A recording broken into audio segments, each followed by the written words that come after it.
ডুবে গেছি তার মাঝে। তার নিজেরও সাধ্য নেই আমাকে তার মাঝ থেকে তোলার।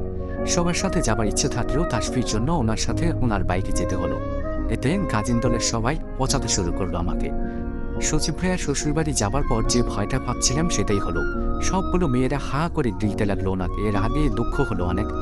বড় বড় অক্ষরে আমি বিবাহিত, আমার বউ আছে, আপুরা আমার দিকে তাকাবেন না লিখে ওনার পিঠে কাগজে ঝুলিয়ে দিতে ইচ্ছা করছে। আমি তার হাত শক্ত করে ধরে রাখলাম। তাতেও তেমন একটা কাজ হয়েও হলো না। বিয়ে পড়ানো শেষে খাবার সময় বড় একটা টেবিল নিয়ে আমরা কাজিনগুলো বসে পড়লাম। খাবারের গন্ধেই কেমন যেন পেট গুলিয়ে আসলো। তবুও কিছুটা সহ্য করে খাবার মুখে দেওয়ার চেষ্টা করলাম। টুকরো টুকরো খেতে দেখে পাশ থেকে তাসফি চাপা স্বরে ধমক দিয়ে উঠল। আমি শুনতে পেলেও বাকিরা কেউ বুঝল না। না, ধমকের জোরে বাধ্য হলাম খেতে, যার ফলস্বরূপ গা গড়িয়ে আসলো। দ্রুত চেয়ার থেকে উঠে বাইরে চলে আসলাম। ফাঁকা জায়গায় দাঁড়িয়ে গড় গড় করে সমস্ত কিছু বের করে দিলাম। তাসফির সাথে সাথে এসে আমাকে আঁকড়ে ধরলেন। আস্তে আস্তে শরীরটা আরও কিছুটা খারাপ হতে লাগলো। মাথাটা কিঞ্চিত ব্যথা হতে লাগলো। সাথে চোখের সামনে যেন কেমন সব ঝাপসা হয়ে উঠল। সবার কথাতে তাসফি বাসায় নিয়ে যেতে চাইলেও বাইকে করে যাবার শক্তিটুকু আমার মাঝে নেই। তাই বাধ্য হয়ে কিছু সময় অপেক্ষা করতে হলো সেখানে। শাকিল ভাইয়াকে বাইকে করে নিয়ে যেতে বলে আমাকে নিয়ে গাড়িতে করে বাসায় আসলেন। বাসায় এসে কোনো দিক না তাকে সোজা বিছানায় এসে পড়লাম। ঘুমটা ভেঙে গেল ঠিক কয়টায় জানা নেই আমার। বুঝতে পারলাম না, মাথা ব্যথা কিছুটা থাকলেও শরীর একদম ফ্রেশ লাগছে। হাতিয়ে মোবাইলটা নিয়ে সময় দেখলাম 11:30 বাজে। পাশে ফুপিকে দেখে কিছুটা অবাক হলাম। পরে বুঝতে পারলাম এটা নিশ্চয়ই ওনার কাজ। আমাকে পাহারা দেওয়ার জন্য ফুপিকে থাকতে বলেছেন হয়তো। আমি উঠে বসতেই আম্মু ও বড় মা রুমে ঢুকলো। আম্মু আমার পাশে বসে জানতে চাইলো এমন কেন লাগছে, শরীর ঠিক আছে কিনা। আমি মাথা ঝাঁকিয়ে বললাম একদম ঠিক আছে। আরও 1.5টা কথা বলতে লাগলো।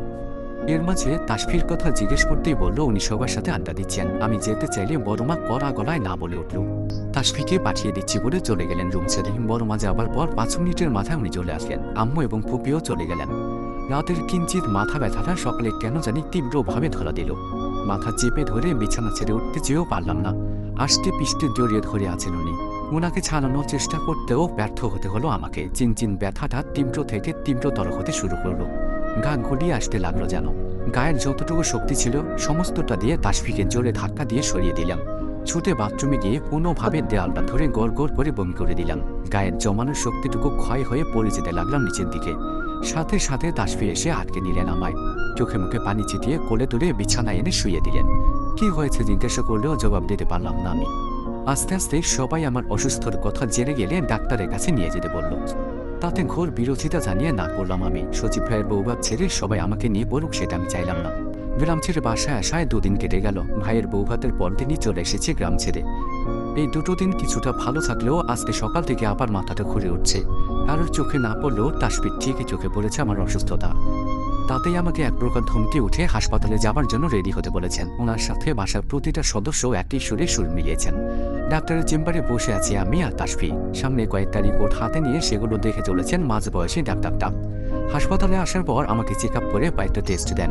অনেক সময় নিয়ে টেস্টগুলো করে রিপোর্ট দেবার পর সেগুলো নিয়েই ওনাকে দেখানোর জন্য আনা হয়েছে। বিগত 10 মিনিট ধরে রিপোর্টগুলো দেখেই চলেছেন উনি। আরও কিছু সময় নিয়ে কিছু একা লিখে রিপোর্ট সহ তাসফির দিকে এগিয়ে দিলেন। ওনাকে বললেন রিপোর্টগুলো নিয়ে রেফারেলকৃত ডাক্তারের কাছে যেতে। তাসফি কিছু না বলে রিপোর্ট সহ কাগজটা নিয়ে বেরিয়ে আসেন আমাকে নিয়ে। রেফারেন্স ডক্টরের চেম্বারে যাবার পূর্বে কাগজটার দিকে তাকিয়ে দাঁড়িয়ে গেলেন উনি। তাসফির হঠাৎ করে দাঁড়ানো দেখে ওনার দিকে তাকালাম। কেমন জানি ওর মুখ শক্ত করে দাঁড়িয়ে আছেন। চোখ দুটো লাল আভায় ছড়িয়ে আছে কিছুটা। হঠাৎ ওনার এমন অবস্থায় হতভম্ব হয়ে গেলাম। কি হলো ওনার জিজ্ঞেস করে কোনো উত্তর পেলাম না। কৌতূহলবশত ওনার হাত থেকে কাগজটা নিলাম দেখার জন্য। ডাক্তার লেখাগুলো তেমন ধরতে পারলাম না, কিন্তু রেফারেন্স ডাক্তারের জায়গায় নিউরোলজিক্যাল লেখা দেখে অনেকটা অবাক হলাম। ওনার লাল হয়ে যাওয়া মুখের দিকে তাকাতেই দেখি কেমন করে জানি তাকিয়ে আছে আমার দিকে। নিউরোলজিস্ট ডক্টর রিয়াদ মাহমুদের চেম্বারে বিগত 15 মিনিট ধরে বসে আছি আমিও তাসফি। আমার হাতটা খুব শক্ত করে ধরে আছেন তাসফি।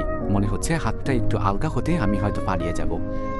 সামনের চেয়ারে ডক্টর অসীম রিপোর্টগুলো দেখে চলছেন লাগাতার। ওনাকে দেখেই বোঝা যাচ্ছে বয়স খুব একটা বেশি না, বড়জোর 29 থেকে 30 বছর হবে।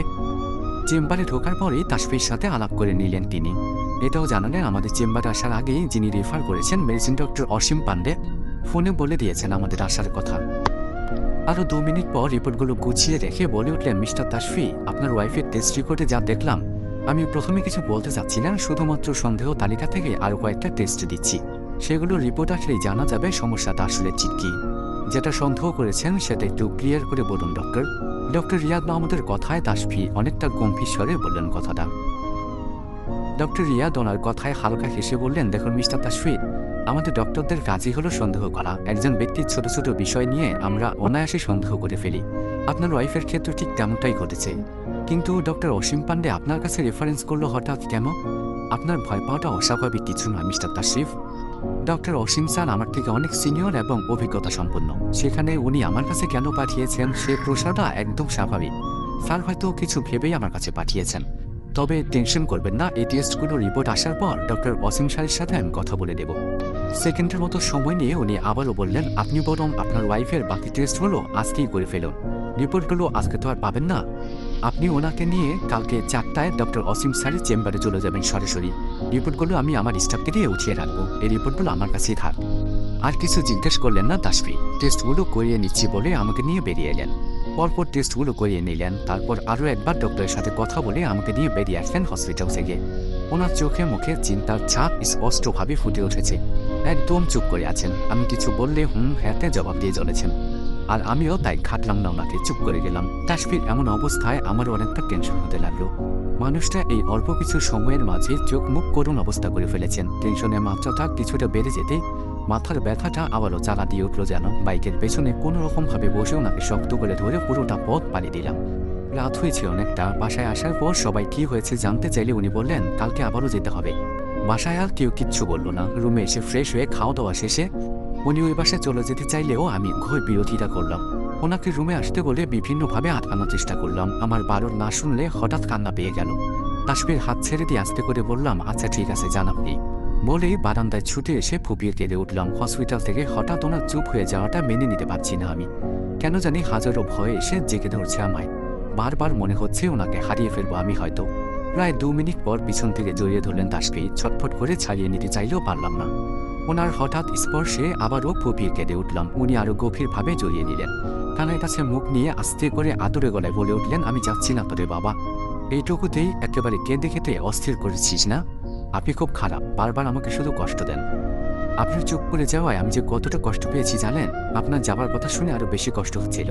বারবার মনে হচ্ছে আপনাকে মনে হয় হারিয়ে ফেলবো আমি তো আপনাকে ছাড়া থাকতে পারবো না। বোঝেন না কেন আপনি? এবার বেশ জোরে কেঁদে উঠলাম। শূন্য অনুভূতিতে ছেয়ে গেল আমার মন। আমাকে সামনের দিকে ফিরিয়ে গালে হাত রাখলেন তাসফি। উনি বলে উঠলেন, আমি আছি তোর উপাসনা, কিচ্ছু হবে না তোমার। আমি কিচ্ছু হতে দেব না তোমাকে। এভাবেই বেঁধে রাখবো নিজের সাথে। দুটো দুটো বুক নিয়ে রেডি হচ্ছি হাসপাতালে যাওয়ার জন্য। বিছানায় বসে রিফাবু আমার রেডি হওয়া দেখে চলেছে আর তাড়া দিয়ে চলেছে। রিফাবুকে তাসফি পাঠিয়েছে আমাকে দ্রুত রেডি হওয়ার জন্য। তাড়াতাড়ি হিজাব কাচকে রিফাবুর সাথে বেরিয়ে আসলাম রুম ছেড়ে। ড্রয়িং রুমে আসতেই উনি উঠে দাঁড়ালেন। আম্মু ও বড় মাকে বলে আমাকে নিয়ে বেরিয়ে আসলেন। আজকে আর যাওয়ার সময় বাইকে না রিক্সাতে উঠিয়েন। ডাক্তার অসীম পান্ডের চেম্বারে আসতেই উনি বসতে বললেন আমাদের। তারপর কাউকে ফোন করে আসতে বলে কথা বলতে লাগলেন তাসফির সাথে। ডক্টর অসীম তাসফির দাদুর পরিচিত একজন। দাদু বেঁচে থাকতে ওনার সাথে অনেক ভালো একটা সম্পর্ক ছিল।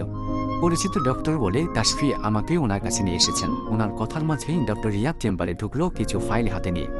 যতদূর বুঝলাম নিশ্চয়ই ওগুলো আমার রিপোর্টগুলো। তিনজনে দু একটা করে কথা বলতে লাগলেন আর আমি শুধুই নীরব শ্রোতার ভূমিকা পালন করলাম। কিছু কথার পর ডক্টর অসীম বললেন, দেখো তাসফি, তোমাকে আমি ব্যক্তিগতভাবে চিনি বলে রিয়াদের কাছে রেফার করে পাঠিয়েছি। ছেলেটার কাজ এবং বয়সের মাত্রা তুলনামূলক কম হলেও এক্সপিরিয়েন্স আমার থেকে অধিক। দূর, আপনি কি বলছেন স্যার এগুলো? তুমি আমার স্টুডেন্ট বলে এসব কথা বলছি না রিয়াদ। তোমার কাজের বায়োটাই আমাকে বলে দেয়। যাই হোক, আসল কথায় আসি। বলে একটু থামলেন উনি। একটা নিঃশ্বাস ছেড়ে আমার দিকে তাকিয়ে বললেন, মামনি তুমি একটু বাইরে গিয়ে হাঁটাহাঁটি করো, তাসফি একটু পরেই যাবে তোমার কাছে। কেন? অজানা একটা ভয় বিরাজ করলো মনে। তাসফির হাতটা শক্ত করে ধরে রইলাম। মনে মনে ভেবে নিলাম, যাই বলুক না কেন কিছুতেই বাইরে যাব না আমি। ডক্টর রিয়াদ বলে উঠলেন, স্যার আমার মনে হয় মিসেস রামিয়াতের বিষয়টি অবগত থাকা উচিত। ডক্টর অসীম কয়েক সেকেন্ড চুপ থাকার পর বলে উঠলেন, তুমি ঠিক বলেছ রিয়া। দেখো তাসফি, তোমার ওয়াইফের সমস্যাগুলো শোনার পর সন্দেহের দিকটা একদিকেই ছুটে গেছে। টেস্টগুলো করার পর রিয়াদের কাছে পাঠিয়েছি। ফোনে ওকে সমস্তটা বলার পর ও জোরালোভাবে বলতে না পারলেও সন্দেহটা ঠিকই করেছিল। আজকে রিপোর্টগুলো হাতে পাওয়ার পরই রিয়াদ সেগুলো চেক করে আমাকে জানিয়ে দিল। আসলে আমাদের সন্দেহটাই ঠিক ছিল। আপনারা আসলে ঠিক কি বলতে চাচ্ছেন একটু ক্লিয়ার করে বলেন স্যার। তাসফি এসব বিষয়ে লুকিয়ে লাভ নেই, তাই সরাসরি বলছি। She is suffering from brain tumour. হঠাৎ ওনার কথায় চমকে উঠলাম আমি। বুঝতে পারলাম না ঠিক কি শুনলাম। ব্রেন টিউমার মানে? আমার? তাসফি কাঁপা কাঁপা গলায় আস্তে করে বললেন, না মানে তোমার মনের অবস্থাটা আমি বুঝতে পারছি তাসফি। তোমার ওয়াইফের সমস্যাগুলো শুনে কিছুটা আন্দাজে ছিলাম। চিনচিন মাথা ব্যথা, মাঝে মাঝে হুটহাট মাথা ঘুরিয়ে ওঠা, বমি বমি ভাব বা সকালের দিকে বমি হওয়া, খাবারে অরুচি, খিটখিটে মেজাজ হওয়া, এসব আসলে সব ব্রেন টিউমারের দিকে ইঙ্গিত করে। তবে কেন জানি শিওর হতে পারছিলাম না। রিয়াদকে দিয়ে আরও কয়েকটা টেস্ট করিয়ে তবেই শিওর হলাম। আমার হাত ধরে রাখা তাসফির হাতটা থেকে থেকে কেমন জানি কেঁপে উঠছে। ওনার দিকে তাকানোর সাহসটা পেলাম না, আমি শুধুমাত্র আন্দাজ করে নিলাম। ওনার কণ্ঠটাও আর শুনতে পেলাম না আমি। ডক্টর রিয়াদ বললেন, মূলত সিটি স্ক্যানের মাধ্যমেই বিষয়টা ধরা দিয়েছে। মিস্টার তাশরিফ, ব্রেন টিউমারে প্যানিক হওয়ার কোনো কারণ নেই, এটা খুব নর্মাল একটা বিষয়। কিন্তু রবি বা তার বাড়ির লোকজন ভয় বা অতিরিক্ত প্যানিক নিয়ে তাদের মনোবল হারিয়ে ফেলে। সেটা নিতান্তই একটা ভুল কাজ। আমরা ডক্টররা কিন্তু এ বিষয়টা খুব নর্মভাবেই দেখি। এবারও কিছু বললেন না তাসফি। আমিও চুপ করে গেলাম ওনার কথা শুনে। ডক্টর রিয়াদ আবারও বললেন, দেখুন, মাথা ব্যথা খুব সাধারণ একটা সমস্যা যা যে কোনো বয়সীদের হতে পারে। মাথা ব্যথা নানান কারণেই হয়ে থাকে, তবে সবসময় মাথা ব্যথাকে সাধারণ মনে করাটাও কিন্তু বোকামির কাজ। কারণ ব্রেন টিউমারের অন্যতম একটি লক্ষণ হচ্ছে মাথা ব্যথা। তাই তো সাধারণ মাথা ব্যথা ভেবে বিষয়টিকে এড়িয়ে যাওয়া মোটেও সঠিক নয়। কারণ দেরি হয়ে গেলে প্রাথমিক অবস্থায় টিউমারের বিষয়টি শনাক্ত করা যায় না। এজন্য দীর্ঘদিন ধরে মাথা ব্যথা সমস্যায় ভুগে থাকলে হেলাফেলা না করে বরং দ্রুত চিকিৎসকের শরণাপন্ন হওয়া উচিত।